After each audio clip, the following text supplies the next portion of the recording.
Party से उठ गया। उन्होंने कहा कि ये पार्टी हमारे साथ धोखा की है, ये पार्टी गद्दारी किया है हमारे साथ, हमने इसको वोट दिया, इसको सपोर्ट किया। तब आजादी के बाद से इसको नेता मान रहे थे, परंतु आज स्थिति है कि इसने हमारे साथ धोखा किया। तब उस समय एक नया नेता उभर कर आए, उनका नाम था मुलायम सिंह यादव, और हम मुसलमानों ने दोबारा से एक सेकुलर नेता ढूंढने के लिए उनके ऊपर विश्वास किया, उनके पीछे चल पड़े और कहे कि मुलायम सिंह यादव हमारे नेता हैं। और हम मुलायम सिंह यादव को तब से नेता मानकर अभी तक वोट देते आए हैं और उनके लिए तमाम कुर्बानियां दिए हैं साथियों। परंतु जब भी हमारे खिलाफ कानून बनाए जाते हैं, हमारे ऊपर हमले होते हैं, तो चाहे वो समाजवादी पार्टी हो, चाहे वो बहुजन समाजवादी पार्टी हो, चाहे वो राष्ट्रीय कांग्रेस पार्टी हो, कोई हमारे हिस्से की लड़ाई नहीं लड़ता। अभी भी स्थिति यह है कि मुसलमानों के सबसे ज्यादा वोट समाजवादी पार्टी के साथ है, उसमें कोई दो राय नहीं है। और इतना ही नहीं, हमारे नौजवान साथी कुछ कहते हैं कि मेरी जवानी है कुर्बान अखिलेश भैया तेरे नाम। मैं उन नौजवानों से पूछना चाहता हूं कि आप तो अपनी जवानी कुर्बान करने की बात कहते हैं, एक शख्स जिसने अपनी पूरी जिंदगी कुर्बान कर दी उस पार्टी के लिए, जब से पार्टी बना तब से अपने एक समय को, सेकंड को लगाकर पार्टी को आगे बढ़ाने के लिए, मजबूत करने के लिए योगदान दिया। मुसलमानों के वोट लेके आए आजम खान साहब, परंतु आज स्थिति यह है कि आजम खान साहब पूरे परिवार के साथ जेलों में बंद है, उनके लिए कोई समाजवादी आवाज नहीं उठा रहा है। अखिलेश यादव के बारे में एक आर्टिकल पेपर में छपता है, तमाम जो है बवाल मचना शुरू होता है, आंदोलन शुरू हो जाता है। क्या आजम खान के लिए नहीं बोलना चाहिए समाजवादी पार्टी के लोगों को? क्या रोड में नहीं आना चाहिए? लेकिन नहीं आएंगे, इसलिए नहीं आएंगे कि वो उर्दू नाम वाले हैं। साथियों, ये सिर्फ और सिर्फ हमारा वोट लेने का काम करते हैं। तमाम लोग हम लोगों के बीच में आते हैं और ये भी बताते हैं कि सुनो, समाजवादी पार्टी को वोट दो, समाजवादी पार्टी मुसलमानों के हक में काम करती है। तो जरा उनसे एक सवाल पूछा जाएगा हम लोग कि जरा बताइएगा, जब ट्रिपल तलाक पे कानून बन रहा था, जब सदन में सारे लोग इस बात को लेकर खिल्लियां उड़ा रहे थे, तब कहाँ चले गए थे समाजवादी पार्टी के सांसद? क्या वहाँ सांसद नहीं थे उनके?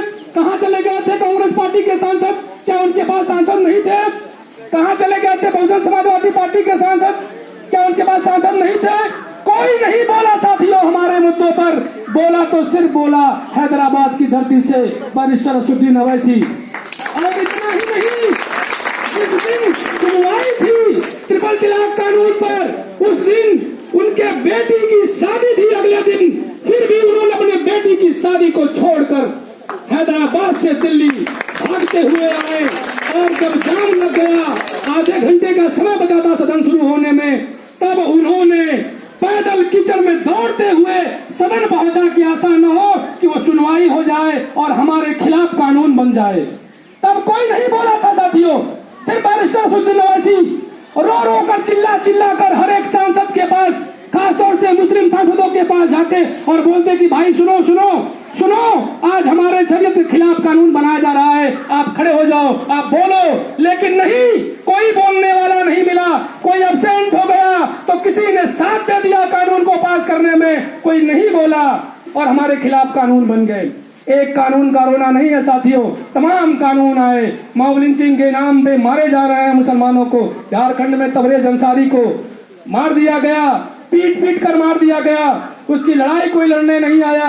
जब बनारस में बाबू अली साबरी और मजलिस के लोग लड़ाई की शुरुआत किए, तब आप लोगों को बता दूं कि तमाम यही लोग कह रहे थे ये तो जो है एक छोटी से मामले को नंगा का रूप दे रहे हैं, खुला रूप दे रहे हैं, ऐसे लोग हैं वैसे लोग हैं। लेकिन उस लड़ाई के बाद पूरे देश में जो संविधान पसंद लोग थे, मुसलमानों की टीम निकली और लड़ाई लड़ी गई। वो अलग बात है कि सुनाई नहीं हुआ। इनकी सरकार है, जिसकी हुकूमत है, उसी की बातें सुनी गई। लेकिन फिर भी हम हार नहीं मानेंगे, आगे लड़ते रहेंगे। जब जब ये हमारे खिलाफ कानून बनाए या हम पर हमले किए, हमारा काम है लड़ना और लड़ते रहेंगे। साथियों, आज हमारी स्थिति यह है कि नौकरी में हमारे पास पहले आजादी के कम से कम पहले तो 24% नौकरियों में थे मुसलमान, अभी स्थिति यह है कि 2% पे चले आए हैं। क्या ऐसा है क्या कि मुसलमानों के नौजवानों के अंदर योग्यता नहीं है?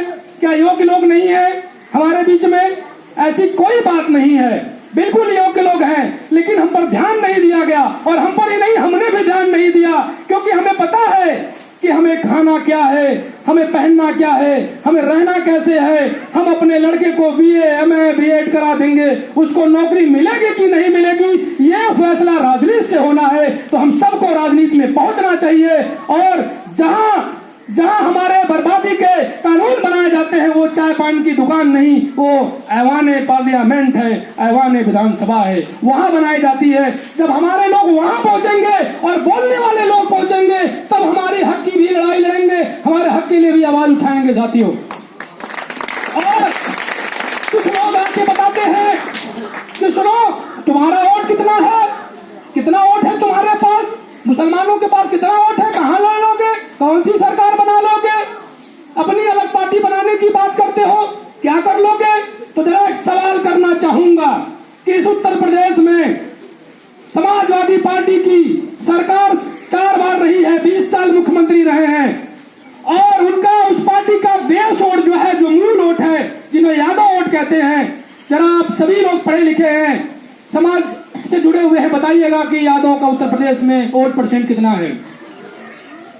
7% है, 7% है, जिसमें से 1% बीजेपी के साथ घूम रही है, 6% बचा है, फिर भी हम उसको 7% मान लेते हैं। बहुजन समाजवादी पार्टी जो दलितों की राजनीति करती है, फिर भी उनके पास जो उनका मूल वोट है, जिन एक जाति होती है चमार, जो उसके उनके मूल वोट है बहुजन समाजवादी पार्टी के, वो जाति जो इस उत्तर प्रदेश में है वो 11% है। 11% उनके मूल वोट, 7% इनके मूल वोट। 4 बार मुख्यमंत्री ही बने भैया, 4 बार मुख्यमंत्री ही बने। और अब एक सवाल आता है कि मुसलमानों का वोट कितना है उत्तर प्रदेश में? कोई बताएगा मुसलमानों का वोट कितना है उत्तर प्रदेश में? नहीं पता आप लोगों को? मुसलमानों के वोट सारे बेईमानी के बाद 23% है उत्तर प्रदेश में। सोचिए कि 23% वाला कितना बार मुख्यमंत्री बना? एक बार भी बना क्या? 7% यादव वोट के समाजवादी पार्टी वाले 4 बार मुख्यमंत्री बनते हैं। 11% के दलित वोट वाले मायावती की 4 बार मुख्यमंत्री जो है बनती है, और 23% वोट रखने वाले मुसलमान कितनी बार मुख्यमंत्री बने? कोई जवाब है आप लोग के पास? तो सवाल ये जवाब निकल के आएगा कि बिल्कुल नहीं, एक बार भी नहीं बने। और जिन लोगों को मंत्रालय दिया गया, जिन लोगों को हिस्सेदारी दी भी गई, तो उन्हें कह दिया गया कि शांत रहना, तुम बोलना मत मुसलमानों मुद्दों पर, नहीं तो तुम्हारी वजह से हमारा जो है बाकी वोट नाराज हो जाएगा। तो सिर्फ मुसलमान जो है उन्हें वोट देने का जो है वो दिखाई देता है, सिर्फ वोट लेने के लिए मुसलमानों की हिमायती है, उनका सेवा है। जब चुनाव आता है साथियों, तो हम लोगों के बीच में ये पार्टियां वाले आते हैं और ये कहते हैं कि सुनो सुनो, हम तुम्हारे बहुत ही जो है लीडर हैं, हम तुम्हारे जो है बहुत बड़े चिंतक हैं, और आते हैं हमें बिरयानी खिलाते हैं, हमारे यहाँ मुशायरा कराते हैं, और तमाम तरीके से हमें लुभाने का काम करते हैं, और हम फिर लुभ जाते हैं, उनको वोट देते हैं। एक छोटा सा एग्जाम्पल आप लोगों के सामने रखूंगा, शायद आप लोगों को बात समझ में आ जाएगी कि ये पार्टियां, ये जो भी नाम यहाँ सेकुलर पार्टियां, ये मुसलमानों को क्या समझती हैं। सभी के घरों में बहनोई और दामाद होते हैं जो बैठे हैं, हमारे घर में भी हैं, सबके घर में है। लेकिन एक छोटा सा घटना है, आप उसको महसूस करिएगा। जब दामाद या बहनोई आने वाले होते हैं हमारे घर में, तो बहुत एक खुशी का माहौल होता है। कहा जाता है सुनो सुनो, थोड़ा साफ सफाई कर दो, अच्छे खाना बनवा दो, क्योंकि मेहमान आने वाले हैं, दामाद आने वाले हैं, उनका सेवा सत्कार अच्छे से करना, साफ सफाई, बिस्तर अच्छे से रखना, और हम सब कुछ करते हैं। जब वो आ जाते हैं रोडों पे, तो उनके लिए जो घर का सबसे नालायक लड़का होता है, उसको भी चाबी दिया जाता है कि लो चाबी और जाओ, तुम्हारे बहनोई आए हुए हैं, वहां पे लेके आओ। वो जाता भी है और लेके आता भी है। घर आने के बाद उनका सेवा सत्कार होता है, खाना पीना दिया जाता है, सब कुछ किया जाता है। और जब वो जाने लगते हैं, तो उनके जो भी सास और ससुर होते हैं, उनके जेब में 1500 डाल भी देते हैं। और उतना ही नहीं, उनसे हाथ जोड़ लेते हैं और कहते हैं कि बचवा को गलती हुई तो माफ कर दे।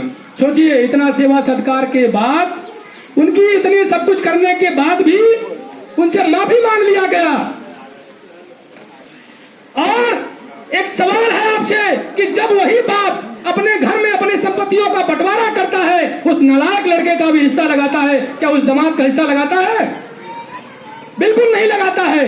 तो यह सिर्फ और सिर्फ हमें खिलाएंगे पिलाएंगे, समय जब चुनाव का आएगा तो हमारी खिदमत करेंगे, परंतु जब हिस्सेदारी देने की बात आएगी तो हमें ये दूर कर देंगे कि तुम इसके लिए नहीं बने हो। तो क्या मुसलमान सिर्फ वोट देने के लिए बने हैं? ये कहते हैं कि बीजेपी को हराना है, बीजेपी को हराना है। अरे क्या बीजेपी को हराने की जिम्मेदारी सिर्फ मुसलमानों ने ले रखी है? आप बताइएगा। हम कह रहे हैं कि मैं खड़ा होता हूँ, सारे लोग मिलके जितने भी गैर कौम है वो हमको वोट दे, मैं बीजेपी को हराता हूँ, ये सही नहीं रहेगा क्या? यदि हम कह रहे हैं कि मुस्लिम कैंडिडेट को खड़ा कराया जाए, बाकी सारे लोग मिलके वोट दें ताकि बीजेपी हार जाए, तो वो सही नहीं रहेगा? बताइएगा। अगर बीजेपी को हराना आपका उद्देश्य है तो ये गलत कैसे हो सकता है? असल मामला ये है साथियों कि इनको मुस्लिम लीडरशिप से दिक्कत है, मुस्लिम लीडरशिप को रोकना है। ये नहीं चाहते कि मुसलमान जो है वो नेतृत्व में आए, वो नेता बने, वो लीडर बने, वो हिस्से में आए, वो हिस्सेदारी करे और सत्ता में पहुंचे। आज अवैसी साहब ने यही बिल्कुल फूका है और कहा है कि हमें तावेदारी नहीं हिस्सेदारी चाहिए। हम हिस्से में जाएंगे, हमारी जो संख्या है उस अनुरूप हमें हिस्सा दो, हम भी सत्ता में पहुंचेंगे। और जो भी मुसलमान पहुंचेंगे वो तुमसे आंखों में आंखें डाल के बात करेंगे कि तुम हमारे लोगों की लड़ाई क्यों नहीं लड़ते, हमारे लोगों की विकास की बात क्यों नहीं करते। यदि नहीं करोगे तो तुम्हारे खिलाफ खड़े होकर हम जो है लड़ाई लड़ेंगे। साथियों, आज हम लोग सत्ता में नहीं पहुंच पाते, उसका मूल कारण यह है कि हम लोग में आपसी एकता नहीं है। शाहिद भाई ने कहा है कि जब भी हम बाजार में जाते हैं, ठेले पर अंगूर की दुकान होती है और वहां जाते हैं तो एक तरफ टोकरी में अंगूर रखा होता है, उस अंगूर को पूछते हैं भैया कैसे अंगूर दिए, तो कहता है भैया 50 रुपया किलो है। वही बगल में प्लास्टिक पर टूटे फूटे अंगूर रखे होते हैं, फिर पूछते हैं कि भैया ये कैसे दिए, बोलता भैया 15 रुपया किलो है। तो आप लोगों को तय करना है कि 15 रुपए में बिकना है कि 50 रुपए में बिकना है। मुत्तहिद रहेंगे, आपकी कीमत रहेगी, और अगर अलग अलग रहेंगे तो आपकी कीमत नहीं रहेगी। किसी को 500 रुपए में, किसी को 200 रुपए में, किसी को बिरयानी पर, किसी को चाय पर खरीद लिया जाएगा और अपना आपसे जो है वोट लिया जाएगा और सत्ता में सिर्फ वो बैठेंगे। हम आपका साथ देंगे।